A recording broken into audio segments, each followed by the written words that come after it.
Bienvenue sur iBuild Life. Aujourd'hui je vous présente les modèles S1 de Unipower, ici en format H11.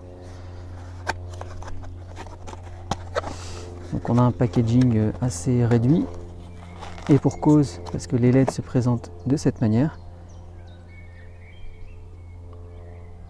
3 LED d'un côté, 3 de l'autre, une épaisseur assez fine et un refroidissement passif ici. Donc sans ballast ou équivalent, ou du moins sans chargeur, puisque on n'a pas de ballast sur les LED en général. Donc ça c'était pour les LED S1. J'ai fait aussi l'acquisition d'un autre modèle qui est un modèle précédent de 7e génération.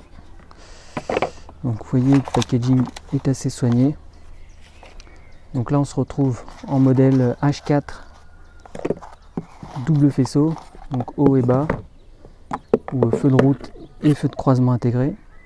Donc vous voyez que c'est un peu plus structuré. On a ici deux lots de couleurs en fait qui ont un usage différent.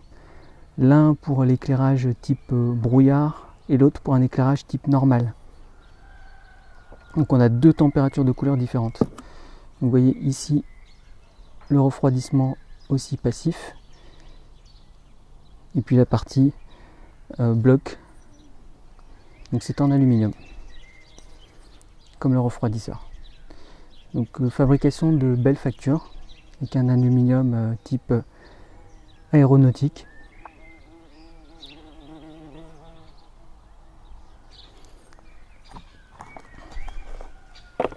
Et j'ai fait aussi l'acquisition de LED W5. Donc, tout ça c'est plutôt bien emballé. On va essayer d'ouvrir.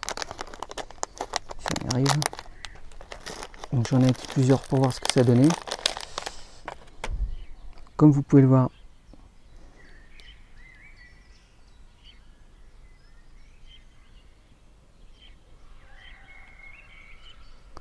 une LED de belle facture. Et donc qui comporte 6 LED devant. Et puis des navettes de 31 mm. Donc avec 6 LED aussi, un refroidissement ici pour éviter que ça chauffe. Donc le refroidissement, c'est une des raisons de cet achat. J'en ai eu une génération précédente sans refroidissement et ça a juste cramé. Donc là on a vraiment une fabrication de belle qualité. Ce sont des LED de Philips aussi, SMD. Comme vous pouvez le voir, j'ai changé donc la LED pour le format que j'avais acheté. Format d'origine, c'est celui-là. En comparaison,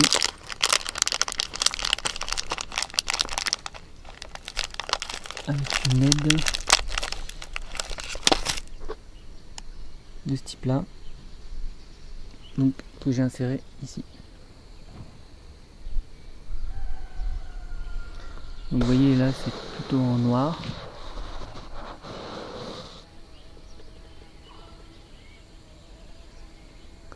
On va voir ce que ça donne quand on allume. Donc là vous pouvez voir la puissance de la LED, même en pleine journée, comparé au LED d'origine.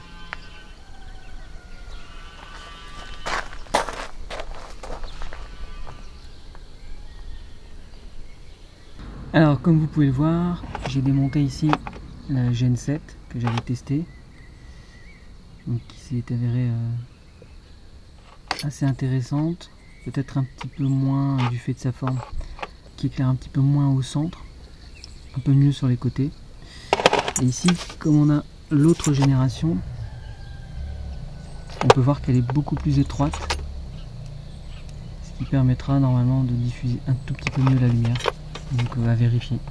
C'est peut-être pas la meilleure forme, mais il faut pouvoir s'en assurer. Donc je l'ai monté là ici sur la première partie. Et puis ici, sur cette partie là, sur une Toyota Prius, bon, il faut enlever ce bloc là. Donc voilà, le montage est terminé. Quand on est bien en face, on obtient un faisceau assez propre, même si on a une petite ligne au milieu.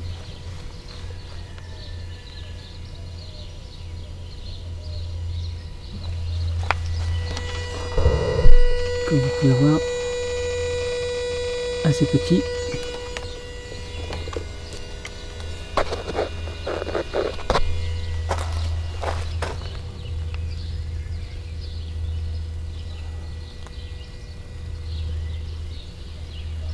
Il n'y a plus qu'à tester. Comme vous pouvez le constater, l'éclairage est bon au centre et n'éclaire pas au-delà du raisonnable comme on peut le voir avec beaucoup trop de LED trop puissantes vendues un peu partout. Nous n'avons pas réellement 4000 lumens mais un peu plus de la moitié, ce qui est largement suffisant. Et fort heureusement, car les véhicules croisés seraient éblouis et c'est exactement ce qu'il ne faut pas. Les bords aussi sont bien éclairés, il y a cependant une ombre un peu plus marquée en début de faisceau. D'ailleurs, ce faisceau globalement est très propre et l'éclairage est très satisfaisant. C'est donc logiquement un achat que je recommande. Je vous invite à vous connecter sur hybridlife.org pour participer aux commandes groupées de Xenon, de LED et autres accessoires. À très bientôt sur Hybrid Life.